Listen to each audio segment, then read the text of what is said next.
ಹಂಗಿದ್ರೆ ಇವಾಗ ನಮ್ಗೆ ಎಷ್ಟೋ ಜನ ಗೊತ್ತೇ ಇರಲ್ಲ ಫೈಬ್ರಾಯ್ಡ್ ಇದೆಯಾ ಇಲ್ವಾ ಅಂತ ಹೇಳಿ ಗೊತ್ತೇ ಇರಲ್ಲ. ಸೊ ನಾವು ಸಿಂಪ್ಟಮ್ಸ್ ವೈಸ್ ಮಾತಾಡೋದಾದ್ರೆ ಏನೇನ್ ಸಿಂಪ್ಟಮ್ ಗೊತ್ತಾಗತ್ತೆ ನಮ್ಗೆ ಫೈಬ್ರಾಯ್ಡ್ಸ್ ಒಳಗಡೆ ಗ್ರೋತ್ ಆಗ್ತಿದೆ ಅಥವಾ ಇದೆ ಅಂತ ಅಂದಾಗ?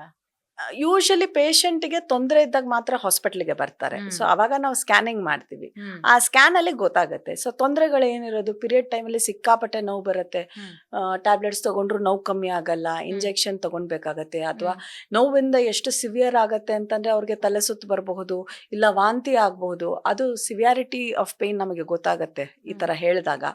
ಸೊ ಈ ತರ ಪೇನ್ ಬರಬಹುದು ಅಥವಾ ಪೀರಿಯಡ್ ಟೈಮಲ್ಲಿ ಸಿಕ್ಕಾಪಟ್ಟೆ ಬ್ಲಡ್ ಲಾಸ್ ಆಗಿ ಆ ಪೇಷಂಟ್ ಬ್ಲಡ್ ಲೆವೆಲ್ಸ್ ಕಮ್ಮಿ ಆಗಿರ್ತದೆ, ಹಿಮೋಗ್ಲೋಬಿನ್ ಲೆವೆಲ್ಸು. ಸೊ ಈ ತರ ವಿಷಯವಾಗಿ ನಾವು ಫೈಬ್ರಾಯ್ಡ್ ಅನ್ನ ತಲೆಯಲ್ಲಿ ಇಟ್ಕೊಂಡು ಇರಬಹುದೇನೋ ಅಂತ ಸ್ಕ್ಯಾನಿಂಗ್ ಮಾಡ್ತೀವಿ ನಾವು. ಓಕೆ. ಎಲ್ಲ ಹೆಣ್ಮಕ್ಳ ಹೊಟ್ಟೆ ಒಳಗಡೆ ಗರ್ಭಕೋಶದಲ್ಲೂ ಕೂಡ ಫೈಬ್ರಾಯ್ಡ್ಸ್ ಇರತ್ತಾ? ಇಲ್ಲಮ್ಮ, it is only around 8 to 10%. ಅಷ್ಟು ಜನರಲ್ಲಿ ಫೈಬ್ರಾಯ್ಡ್ಸ್ ಇರ್ತದೆ. ಯಾಕೆ ಅದು ಒಳಗಡೆ ಯಾಕೆ ಬೆಳೆಯುತ್ತೆ ಅನ್ನೋದು ಒಂದು ದೊಡ್ಡ ಕ್ವಶನ್ ಮಾರ್ಕ್. ಯಾಕೆ ಬರುತ್ತೆ fibroids? It is a body tendency to develop fibroids. Okay. Tendency ಇದ್ರೆ ಬರ್ತದೆ. ಕೆಲವರಿಗೆ 2-3 ಸಣ್ಣ ಪುಟ್ಟದಿರುತ್ತೆ ಅಂತ ಹೇಳ್ತಾರೆ, ಇನ್ ಕೆಲವರು ದೊಡ್ಡದಾಗ್ತಾ ಇರುತ್ತೆ ಅಂತ ಹೇಳ್ತಾರೆ. ಅಂದ್ರೆ ಅದನ್ನ ನಾವು ಆಪರೇಟ್ ಮಾಡ್ಲೇಬೇಕಾ? ಎಷ್ಟು ಸೆಂಟಿಮೀಟರ್ ವರೆಗೂ ಇದ್ರೆ ಅದು ಸೇಫ್? ಯೂಶಲಿ 5 ಸೆಂಟಿಮೀಟರ್ ಒಳಗಡೆ ಇದ್ರೆ we don't touch. But provided ಪೇಷಂಟ್ಗೆ ಏನು ಅದರಿಂದ ತೊಂದರೆ ಆಗಬಾರ್ದು. ಪೇಷಂಟ್ಗೆ ಅದರಿಂದ 2 ಸೆಂಟಿಮೀಟರ್ ಇರಬಹುದು, ಗರ್ಭಕೋಶದ ಒಳಗಡೆ ಇರ್ತದೆ. She will have severe pain period time ಅಲ್ಲಿ. ಅವಾಗ ನಾವು ಫೈಬ್ರಾಯ್ಡ್ ತೆಗಿಲೇಬೇಕಾಗತ್ತೆ. ಅಥವಾ ಈ ಫೈಬ್ರಾಯ್ಡ್ ಬಂದು ಟ್ಯೂಬ್ ಹತ್ರ ಇರ್ತದೆ, ಅದು ಅಬ್ಸ್ಟ್ರಕ್ಟ್ ಆಗ್ತಿರ್ತದೆ, ಏನೋ ಸ್ಪರ್ಮ್ ಎಂಟ್ರಿ ಆಗದಿರಕ್ಕೆ ಅಥವಾ ಇನ್ಫರ್ಟಿಲಿಟಿಗೆ ರೀಸನ್ ಆಗಿರ್ತದೆ. ಅವಾಗ ಈ ಫೈಬ್ರಾಯ್ಡ್ ತೆಗಿಬೇಕಾಗತ್ತೆ. ಈ ಫೈಬ್ರಾಯ್ಡ್ ತುಂಬಾ 5 ಸೆಂಟಿಮೀಟರ್ 6 ಸೆಂಟಿಮೀಟರ್ ಮೇಲೆ ಇದೆ ಅಂತ ಇಟ್ಕೊಳ್ಳಿ. ನಂದೊಂದು ಪೇಷಂಟ್ ಇತ್ತು, ಅವರು ನನಗೆ ಬಂದಿದ್ದು ಪ್ರೆಗ್ನೆನ್ಸಿ ಟೈಮಲ್ಲೇ. She was around 10 weeks of pregnancy ನನಗೆ ಬಂದಾಗ. ಅವ್ರಿಗೆ ತಮ್ಮ ಹೊಟ್ಟೆಯಲ್ಲಿ ಫೈಬ್ರಾಯ್ಡ್ ಇದೆ ಅಂತಾನೆ ಗೊತ್ತಿರಲಿಲ್ಲ. ಯಾಕಂದ್ರೆ ಯಾರು ಬ್ಲಡ್ ಟೆಸ್ಟ್ ಮಾಡಿಸಿರೋದಿಲ್ಲ ಹೆಣ್ಮಕ್ಳು. ಫಸ್ಟ್ ಟೈಮ್ ಆಸ್ಪತ್ರೆ ಕಾಲಿಡದೆ ಪ್ರೆಗ್ನೆನ್ಸಿ ಟೈಮಲ್ಲಿ. ಸೊ ಆ ಟೈಮಲ್ಲಿ ಅವ್ರಿಗೆ ಆಲ್ಮೋಸ್ಟ್ ಒಂದು 15 ಸೆಂಟಿಮೀಟರ್ ಫೈಬ್ರಾಯ್ಡ್ ಇತ್ತು. ಅವ್ರಿಗೆ ಗೊತ್ತಿರ್ಲಿಲ್ಲ, ಏನೋ ದಪ್ಪ ಆಗ್ತಿದೀನಿ, ಹೊಟ್ಟೆ ನಾರ್ಮಲ್ ಆಗಿ ತಿಂದು ದಪ್ಪ ಆಗ್ತಿದೀನಿ ಅಂತ ಅಂದ್ಕೊಂಡಿದ್ರು. ಬಟ್ ಪ್ರೆಗ್ನೆನ್ಸಿ ಟೈಮಲ್ಲಿ ಏನಾಯ್ತು, ಅವ್ರ ಫೈಬ್ರಾಯ್ಡ್ ಆಲ್ಮೋಸ್ಟ್ ಅವ್ರು 8 ತಿಂಗಳು ಪ್ರೆಗ್ನೆಂಟ್ ಇರೋ ತರ ಫೈಬ್ರಾಯ್ಡ್ ಬೆಳೆದಿತ್ತು ಅವ್ರದ್ದು. and she was hardly 3 months pregnant. So ಆ ರೇಟ್ ಅಲ್ಲಿ ಜಾಸ್ತಿ ಆದಾಗ ನಾವು ಆ ಫೈಬ್ರಾಯ್ಡ್ ತೆಗಿಲೇಬೇಕಾಗತ್ತೆ. ಅಂದ್ರೆ ಈಗ ಸರ್ಜರಿ ಅಂತ ಹೇಳಿ ಹೇಳ್ತಾರೆ, ಅದು ಯಾವ ತರ ಇರುತ್ತೆ ಸರ್ಜರಿ? ಫೈಬ್ರಾಯ್ಡ್ಸ್ ತೆಗಿಯೋದು ಹೇಗೆ? ಫೈಬ್ರಾಯ್ಡ್ಸ್ ತೆಗೆಯೋದಕ್ಕೆ ನಾರ್ಮಲ್ ಆಗಿ ನಾವು 3 ಮೆಥಡ್ಸ್ ಅಲ್ಲಿ ಮಾಡ್ತೀವಿ. ಒಂದು ಲ್ಯಾಪ್ರೋಸ್ಕೋಪಿ, ಅಂದ್ರೆ ಗರ್ಭಕೋಶ ಮೇಲೆ, ಅಂದ್ರೆ ಒಳಗಡೆ ಅಲ್ಲ, ಗರ್ಭಕೋಶದ ಒಳಗಡೆ ಅಲ್ಲ, ಈ ಮಧ್ಯದ ಲೇಯರು ಅಥವಾ ಟಾಪ್ ಲೇಯರ್ ಅಲ್ಲಿ ಏನಾರ ಇದ್ರೆ ನಾವು ಹೊಟ್ಟೆಯಲ್ಲಿಗಡೆ ಲ್ಯಾಪ್ರೋಸ್ಕೋಪಿ ಮಾಡಿ, ಲ್ಯಾಪ್ರೋಸ್ಕೋಪಿ ಚಿಕ್ಕ ಚಿಕ್ಕ ತೂತು ಮಾಡಿ ಅದರಿಂದ ಕೀಹೋಲ್ ಸರ್ಜರಿ ಅಂತ ಏನ್ ಹೇಳ್ತೀವಿ, ಅದರಿಂದ ಫೈಬ್ರಾಯ್ಡ್ ತೆಗಿತೀವಿ. ಇದನ್ನ ಲ್ಯಾಪ್ರೋಸ್ಕೋಪಿಕ್ ಮಯೋಮೆಕ್ಟಮಿ ಅಂತ ಹೇಳ್ತೀವಿ. ಅಥವಾ ಫೈಬ್ರಾಯ್ಡ್ಸ್ ತುಂಬಾ ದೊಡ್ಡದಿದೆ, ಲ್ಯಾಪ್ರೋಸ್ಕೋಪಿಯಲ್ಲಿ ಆಕ್ಸೆಸಬಲ್ ಇಲ್ಲ ಅಂತ ಅನ್ಸಿದ್ರೆ ನಮ್ಗೆ, ಅವಾಗ ಚಿಕ್ಕದಾಗಿ ಮಿನಿ ಲ್ಯಾಪ್ರೋಟಮಿ ಅಂತ ಮಾಡ್ತೀವಿ. ಚಿಕ್ಕದಾಗಿ ಒಂದು 4 ಇಂದ 5 ಸೆಂಟಿಮೀಟರ್ ಕಟ್ ಮಾಡಿ ಫೈಬ್ರಾಯ್ಡ್ ಗಳನ್ನ ತೆಗಿಬಹುದು. ಅಥವಾ ಈ ಗರ್ಭಕೋಶದ ಒಳಗಿನ ಭಾಗದಲ್ಲಿದೆ, ನಾನು ಹೇಳ್ದಾಗೆ ಲೈನಿಂಗಿನ ಒಳಗಿನ ಭಾಗದಲ್ಲಿ ಜಾಸ್ತಿ ಫೈಬ್ರಾಯ್ಡ್ ಇತ್ತು ಅಂತಂದ್ರೆ ಹಿಸ್ಟ್ರೋಸ್ಕೋಪಿ ಅಂತ ಮಾಡ್ತೀವಿ. ಅಂದ್ರೆ ವೆಜೈನಲ್ ರೂಟ್ ಅಲ್ಲೇ ಒಂದು ಕ್ಯಾಮೆರಾ ಪಾಸ್ ಮಾಡಿ ಅಲ್ಲಿಂದ ಫೈಬ್ರಾಯ್ಡ್ ಅನ್ನ ತೆಗಿತೀವಿ ನಾವು.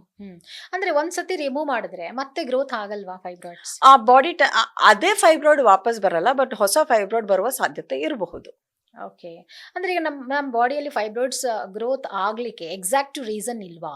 ಎಕ್ಸಾಕ್ಟ್ಲಿ, ಯಾಕಂದ್ರೆ ಇದು ಮಲ್ಟಿಫ್ಯಾಕ್ಟೋರಿಯಲ್ ರೀಸನ್ಸ್ ಇರ್ತದೆ. ಜೆನೆಟಿಕ್ ಇರಬಹುದು ಅಥವಾ ರಿಸೆಪ್ಟರ್ ಲೆವೆಲ್ ರೀಸನ್ಸ್ ಇರಬಹುದು. So we cannot pin point to one reason. So ಆ ಹೆಣ್ಮಗುಗೆ ಆ ಟೆಂಡೆನ್ಸಿ ಇದ್ರೆ ಮತ್ತೆ ಫೈಬ್ರಾಯ್ಡ್ ಬರುವ ಚಾನ್ಸಸ್ ಇರಬಹುದು.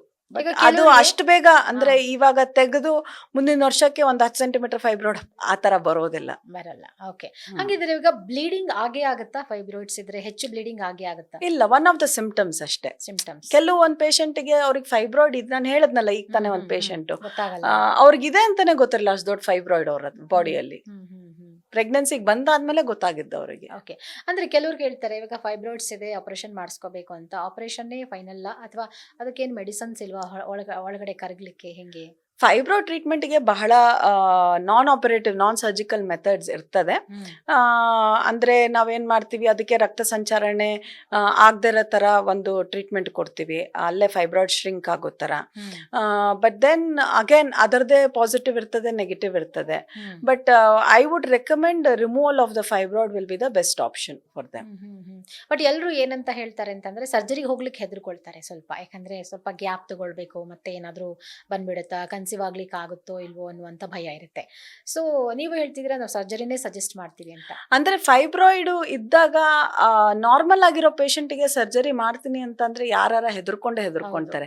ಬಟ್ ಆ ಪೇಷಂಟ್ ಅಷ್ಟು ನೋವು ಅನುಭವಿಸಿ ಅಷ್ಟು ಬ್ಲೀಡಿಂಗ್ ಆಗಿ ಬಂದಾಗ ನಿಮ್ ಫೈಬ್ರಾಯ್ಡ್ ಇಂದ ಬ್ಲೀಡಿಂಗ್ ಆಗ್ತಿದೆ ಅಂತಂದ್ರೆ she will agree for the surgery. ಯಾಕಂದ್ರೆ ಆ ಫೈಬ್ರಾಯ್ಡ್ ಗಿಂತ ಹೆಚ್ಚಿಗೆ ಅವರ ಫಿಸಿಕಲ್ ವೀಕ್ನೆಸ್ ಜಾಸ್ತಿ ಆಗ್ಬಿಟ್ಟಿರ್ತದೆ, ಆ ಪೇನ್ ಅನ್ಬೇರಬಲ್ ಆಗಿರ್ತದೆ.